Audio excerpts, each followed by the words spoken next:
حضور نبی کریم علیہ الصلاۃ والسلام کی ذات ہمارے ایمان کی اصل ہیں۔ حضور نبی کریم علیہ الصلاۃ والسلام کی ذات ہمارے ایمان کی بنیاد ہے، اور حضور نبی کریم رؤوف الرحیم محمد مصطفیٰ احمد مجتبیٰ صلی اللہ تعالی علیہ وسلم سے تعلق ہی حقیقت میں ایمان ہے۔ اگر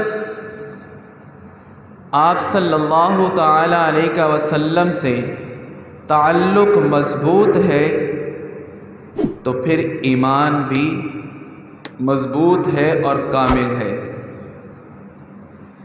اگر حضور نبی کریم علیہ الصلاۃ والسلام کی ذات کے ساتھ ہمارا تعلق کمزور ہے تو پھر ایمان بھی ناقص اور کمزور ہے،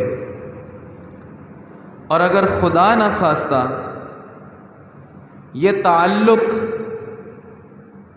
کلی طور پر ختم ہو جائے تو پھر ایمان بھی ختم ہو جاتا ہے، کیونکہ حضور نبی کریم علیہ الصلاۃ والسلام خود ارشاد فرماتے ہیں، لا یؤمن احدکم حتی اکون احب الیہ من والدہ وولدہ والناس اجمعین۔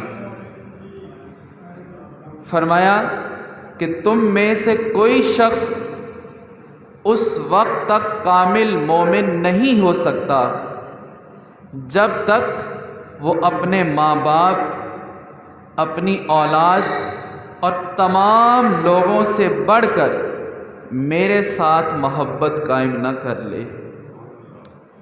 تم میں سے کوئی بھی شخص اس وقت تک کامل مومن نہیں ہو سکتا جب تک وہ تمام لوگوں سے بڑھ کر میرے ساتھ تعلق قائم نہ کر لے۔ تمام لوگوں سے بڑھ کر میرے ساتھ نسبت قائم نہ کر لے، اس وقت تک کوئی بھی شخص کامل مومن نہیں ہو سکتا، کوئی بھی شخص کامل ایمان والا نہیں ہو سکتا۔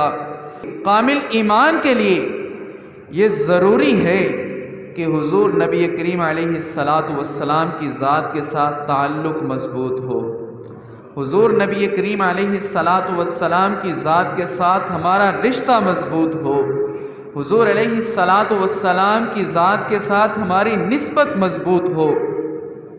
اگر نسبت مضبوط ہے، اگر کریم آقا سے تعلق مضبوط ہے تو پھر ایمان بھی مضبوط اور مکمل ہے۔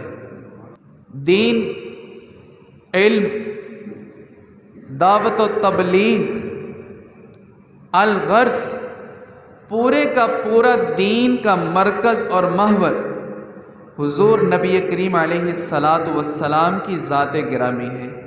پورے کا پورا دین میرے مصطفیٰ کے گرد گھومتا ہے، اور اس بات کو ایک مثال کے ساتھ بخوبی سمجھا جا سکتا ہے۔ پرانے زمانہ میں لوگ ہاتھ والی چکی پہ آٹا پیسا کرتے تھے۔ آپ میں سے کچھ لوگوں نے وہ چکی دیکھی بھی ہوگی۔ اس چکی کے دو حصے ہوتے ہیں، دو پارٹ ہوتے ہیں اس کے، ایک نیچے رکھا ہوتا ہے اور ایک اس کے اوپر جو گھومتا ہے۔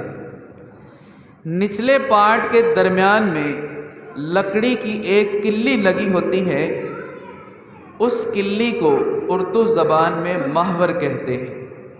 اس کلی کے گرد اوپر والا پارٹ گھومتا ہے۔ جب تک چکی کا وہ مرکز یعنی وہ کلی اس کے درمیان موجود رہتی ہے تو چکی کے دونوں پارٹ احسن انداز میں اپنا کام کرتے ہیں۔ اگر اس مرکز کو یعنی اس کلی کو درمیان سے الگ کر دیا جائے، اس کلی کو نکال دیا جائے، تو چاہے جتنی مہارت کے ساتھ، جتنی بھی احتیاط کے ساتھ اس چکی کو گھمائیں گے، وہ صحیح طور پر کام نہیں کرے گی۔ وہ صحیح نہیں گھوم سکے گی، کیونکہ اس کے درمیان اس کا مرکز موجود نہیں ہے۔ جب اس مرکز کو الگ کر دیا جائے گا تو وہ صحیح طور پر گھوم نہیں سکے گی۔ حالانکہ چکی بھی وہی ہے، اس کے پارٹ بھی وہی ہیں، چکی کو گھمانے والا پورے زور کے ساتھ، پوری مہارت کے ساتھ گھما بھی رہا ہے، لیکن وہ صحیح طور پر کام نہیں کر رہی۔ ایک ہی چکر میں اس کلی کے بغیر جب اسے گھمائیں گے تو وہ ایک ہی چکر میں دونوں پارٹ ایک دوسرے سے الگ ہو جائیں گے، اس لیے کہ جو اس کا مرکز تھا وہ درمیان میں نہیں ہے، جو اس کا محور تھا وہ درمیان میں نہیں ہے۔ اس مرکز سے چکی کا تعلق ٹوٹ گیا، اس لیے وہ صحیح طور پر کام نہیں کر رہی۔ بعینہ ہی اسی طرح دین اسلام کا مرکز حضور نبی کریم علیہ السلام کی ذات ہے۔ دین اسلام کا محور حضور نبی کریم علیہ السلام کی ذات گرامی ہے۔ اگر ہمارا تعلق حضور نبی کریم علیہ السلام کی ذات کے ساتھ مضبوط ہے تو سمجھ لیں ایمان بھی مضبوط ہے۔ اگر کریم آقا سے تعلق کمزور ہے تو پھر ایمان بھی ناقص اور کمزور ہے۔ اگر خدا نخواستہ حضور نبی کریم علیہ السلام کے ساتھ دین اسلام کے مرکز کے ساتھ تعلق ختم کر دیا جائے تو پھر ایمان بھی ختم ہو جاتا ہے۔ اور آج ہماری صورتحال کیا ہے؟ آج ہم میں سے کچھ لوگ تو ایسے ہیں جو دین کی راہ سے بالکل بھٹک چکے ہیں، اور کچھ ایسے ہیں جو دین کی راہ پر تو ہیں لیکن دین کے مرکز، دین کے محور کی پہچان کو بھول چکے ہیں۔ حضور نبی کریم علیہ السلام سے تعلق کمزور کر چکے ہیں۔ ان لوگوں کی مثال اس شخص کی طرح ہے جو سفر پر تو نکلا ہے، سفر پر تو نکلا ہے لیکن یا تو وہ راستے سے بھٹک گیا ہے یا اس نے اپنی منزل کو فراموش کر دیا ہے۔ ایسا شخص ساری زندگی بھی سفر کرتا رہے، حتیٰ کہ کائنات کی ساری مسافتیں طے کر ڈالے، پھر بھی وہ اپنے منزل مقصود تک نہیں پہنچ سکے گا۔ بعینہ ہی اسی طرح دین اسلام کا مرکز حضور نبی کریم علیہ السلام کی ذات والا صفات ہے۔ دین اسلام کا محور حضور نبی کریم علیہ السلام کی ذات ہے، اور ہمارا سب سے اول اور اہم ترین فرض یہ ہے کہ ہم دین اسلام کے مرکز کی پہچان کو حاصل کریں۔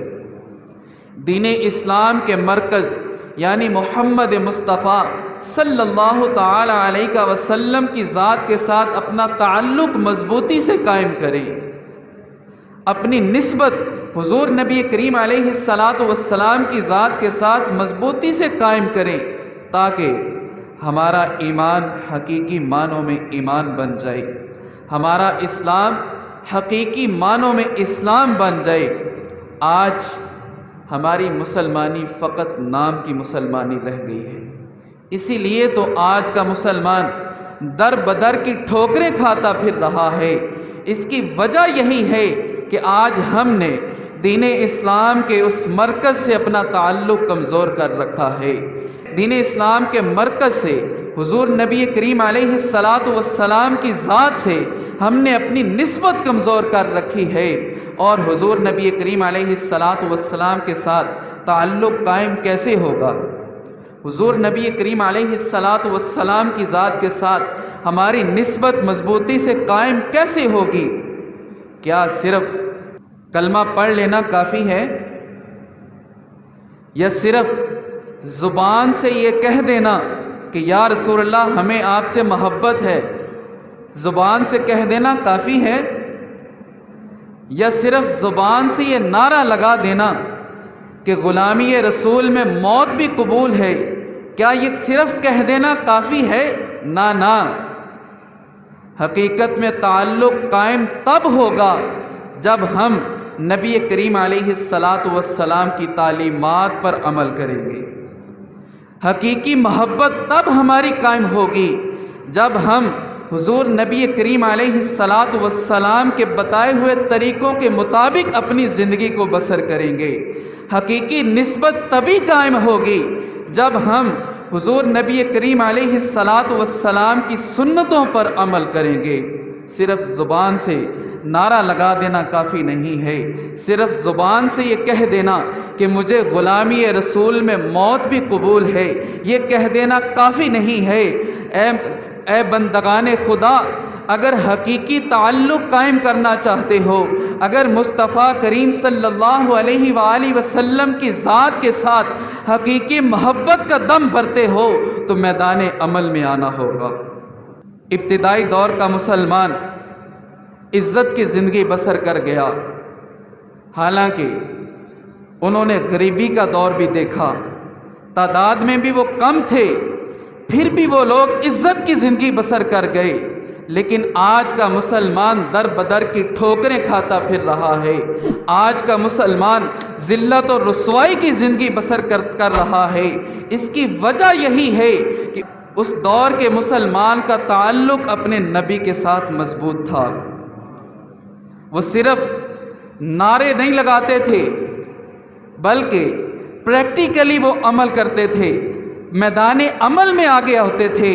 وہ نبی کریم علیہ الصلاۃ والسلام کی سچی غلامی کا دم بھرتے تھے، نبی کریم علیہ الصلاۃ والسلام کی سچی محبت کا جذبہ ان کے سینوں میں موجود تھا۔ آج ہماری محبت محض نعروں کی حد تک رہ گئی ہے، اسی لیے آج کا مسلمان در بدر کی ٹھوکریں کھاتا پھر رہا ہے۔ اے بندگان خدا، آج بھی ہمارے پاس وقت ہے کہ ہم اپنا کھویا ہوا مقام، اپنی کھوئی ہوئی عزت واپس پا سکتے ہیں۔ ضرورت صرف اس امر کی ہے کہ اپنے دین کے مرکز کے ساتھ نبی کریم علیہ الصلاۃ والسلام کے ساتھ تعلق مضبوط کر لیں، نبی کریم علیہ الصلاۃ والسلام کی تعلیمات پر صحیح معنوں میں عمل کرنا شروع کر دیں، نبی کریم علیہ الصلاۃ والسلام کی سنتوں پر عمل پیرا ہو جائیں، تو آج بھی ہم اپنا کھویا ہوا مقام حاصل کر سکتے ہیں۔